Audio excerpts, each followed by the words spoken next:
Bonjour mes ragondins, comment allez-vous? Bien, on me dit. Ouais, ouais, ok, bien. Eh bien écoutez, moi aussi ça va très bien. Je viens d'aller aux toilettes pour tout vous dire. On se retrouve aujourd'hui dans une nouvelle vidéo qui va porter sur Google Earth. Bien évidemment, nous allons nous perdre sur ce magnifique outil qu'est Google Earth. Alors, on se retrouve tout de suite sur le site.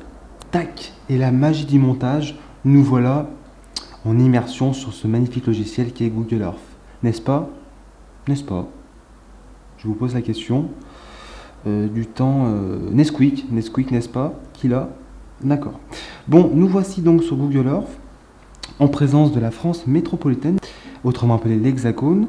Et ce que l'on pourrait faire, déjà pour commencer, c'est aller voir bien évidemment le point le plus au nord de la France, qui se situe logiquement dans le département du Nord. Oh, mais quel état merveilleux nous sommes, plein de cohérence. Au nord de Dunkerque, donc, nous arrivons à Brédune. Magnifique. On applaudit tous les habitants de Brédune. Voilà, on vous passe le bonjour. Si un jour je viens vous voir, je vous offrirai une carotte. Voilà, c'est décidé.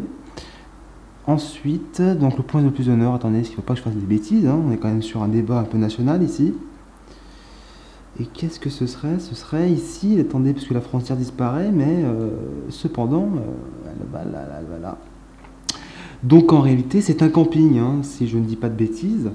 Il semblerait que ce soit un camping, magnifique ce camping, hein, avec un très beau bungalow.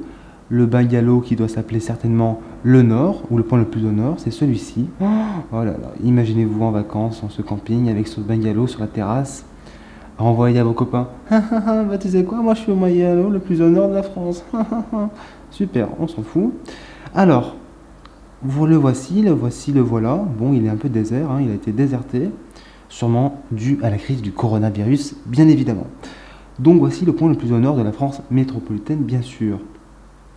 Nous allons dézoomer pour aller au point le plus au sud de France métropolitaine, qui se situe normalement au sud. Alors ça, c'est quand même quelque chose de fantastique, qui est la cohérence de la géographie et des mots, qui est en fait le point le plus au sud, c'est le point qui est le plus au sud sur la carte. Alors ça, c'est un concept qui est encore à prouver, mais qui pourtant est véridique. On vérifie toujours qu'on est le nord bien au nord. Et attendez, si je dis pas de bêtises, le point le plus au sud, c'est ici. C'est ici, attendez, j'ai peut-être une bêtise là. Non, c'est bien ici, hein, la France. Le point le plus au sud de la France. Nous y sommes, nous y arrivons. Oh, mais que c'est beau, une charmante montagne. Nous sommes ici à la frontière avec l'Espagne, bien évidemment. On applaudit ceux qui ont trouvé la bonne réponse. Alors, qu'est-ce qu'il y a de beau, mis à part une petite brebis galeuse?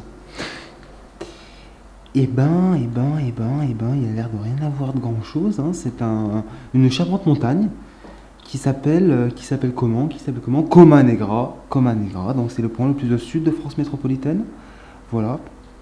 Ceci dit, je suis en train de me demander, peut-être que sur Wikipédia, notre ami Wikipédia, il doit être précisé directement les points plus au nord, plus au sud, etc. de la France métropolitaine. Liste des points extrêmes de France. Le nord, Brédune, bien évidemment, nous venons d'y aller. Vous nous apprenez rien, monsieur. Attendez, est-ce que vous savez qui nous sommes, nous? Et non, bien sûr. Sud, Comanegra, c'est bien ça, regardez. Pyrénées orientales. Bien évidemment, le département numéro 66. Je vois qu'il y en a qui suivent. Les autres, hein, on dit rien, mais on n'en pense pas moins. Alors, donc c'est bien ça. Maintenant, nous allons donc aller au point plus à l'ouest. Attendez, c'est pas la pointe du Raz? Ce n'est pas la pointe du Raz, le point le plus à l'ouest de France métropolitaine. Eh bien écoutez, je viens d'atterrir, hein.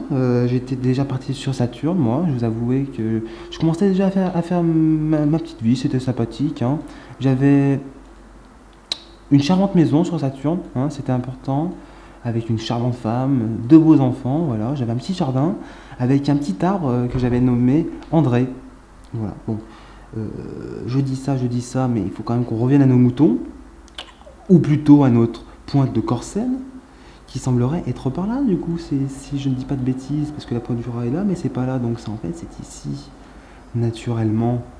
Le Conquet, mais c'est le Conquet, c'est pas Corsen, ça, dites-moi. Je pense que c'est ça, pointe de Corsen, alors, non? Éclairez-moi, s'il vous plaît, monsieur. Ça dit pas ça là, hein. United, Manchester United, quoi. Pardon. Mais attendez, nous ne sommes pas à la pointe de Corsen. Qu'est-ce qui se passe? Qu'est-ce qui se passe-t-il? Ah, mais c'est peut-être ici. C'est peut-être ici. C'est peut-être ici la pointe de Corsen. Bien évidemment, c'est ici la pointe de Corsen. Bienvenue au point le plus à l'ouest de France métropolitaine, avec un charmant belvédère ici, et ce qui semble de ruines à vue d'ici. Hein. Voilà. Si un jour je vais ici, eh ben, j'irai déposer dans ce petit enclos une charmante fourche. Voilà, ce sera une fourche que j'aimerais bien aller poser là-bas dedans, tout simplement. Ensuite, nous dézoomons. Donc en fait, on dézoome sur Google Earth, ce qui fait qu'on recule. Ça, c'est un phénomène assez particulier qui est explicable de par le fait de l'informatique actuelle. Et nous arrivons désormais au point le plus à l'est. Attendez, parce que moi je vais là-haut, mais je suis pas sûr que ce soit là-haut du coup. On est tellement déconvenu dans cette vidéo qu'on ne sait plus où on habite. Plus à l'est, Lauteberg, Bas-Rhin. Oui, donc c'est bien ça. En réalité, le Bas-Rhin, c'est donc ici. Le Bas-Rhin, ici c'est le Haut-Rhin. Parce qu'en réalité, le Rhin va sud-nord. Donc en fait, le Haut-Rhin est au sud. Il y en a qui m'ont compris, les autres, allez vous acheter une biscotte. Hein, c'est tout ce que j'ai à vous dire. Bref, nous voici donc, si je comprends bien, c'est ici le point le plus à l'est de France métropolitaine. On zoome. Et donc nous y voilons. Donc le fleuve, c'est bien évidemment le Rhin. J'espère qu'il y en a qui ont suivi. Sinon, ça craint.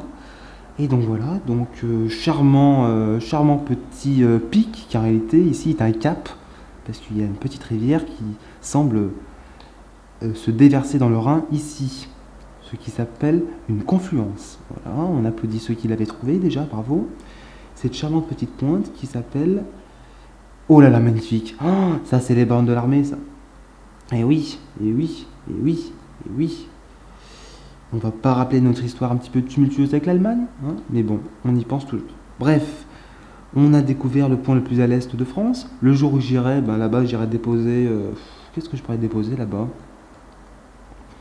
Une brindille, voilà, une très belle brindille de boulot. Voilà, ça sera mon petit souvenir de là-bas. Enfin, plutôt la chose que j'apporterai. Donc maintenant que nous avons fait les points le plus au sud, le plus au nord, le plus à l'ouest et le plus à l'est, nous allons faire naturellement le point le plus au centre, même si ça ne veut absolument rien dire. Alors le point le plus au centre de France, le point le plus au centre de France. Alors là, Wikipédia va commencer à me dire, faut arrêter de partir dans des délires, Lucas, ça commence à bien faire tes conneries. Ah, dans le Cher, à Bruyères, à Lichamp. On va pas taper la coordonnée, bien sûr. On va y aller. Donc le Cher, attendez, parce que le Cher, moi je suis un peu perdu niveau département, je dois bien me l'avouer. Donc le Cher, bien évidemment, Bourges. Alors Saint-Amand-Montrond.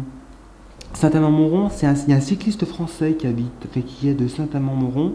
Je ne sais plus qui c'est. Donc je ne sais pas pourquoi je dis ça, mais je le dis, quoi, hein, comme d'habitude. Dans le Cher, à Bruyères, à Lichamp.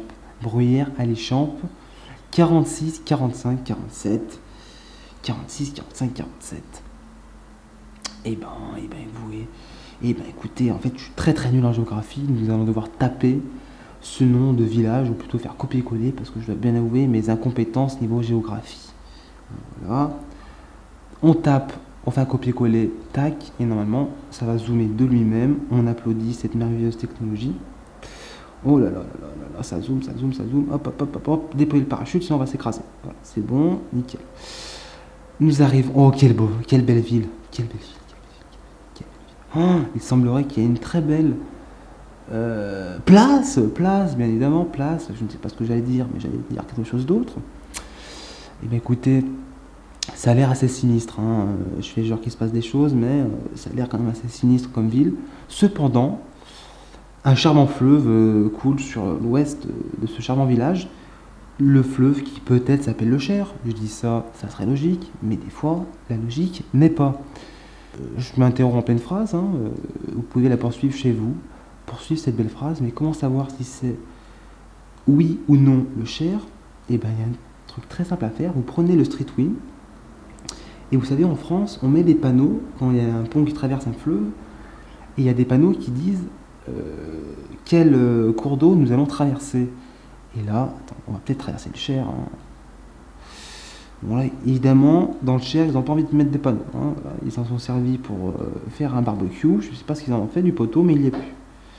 Bon, bah, nous allons partir sur le fait que c'est le Cher qui coule à côté de cette petite ville qui est bien évidemment Bruyères Aleixandre, qu'on applaudit.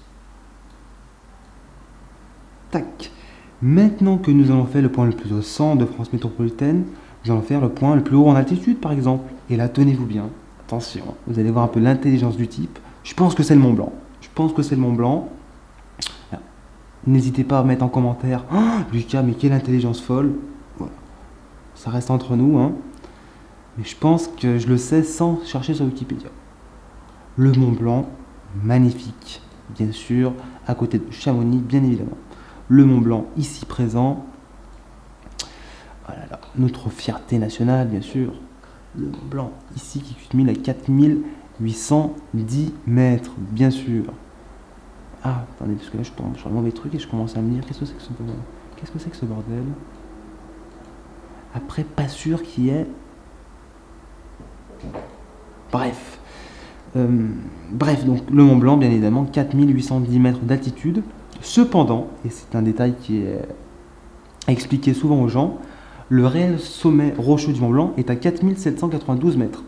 Et oui. Et ça, c'est une petite anecdote qui est sympa à expliquer en soirée. Je vous le recommande, vous passez pour quelqu'un de très intelligent quand vous dites ça. Ça reste entre nous, bien évidemment. Voilà, le point le plus haut, le point le plus bas.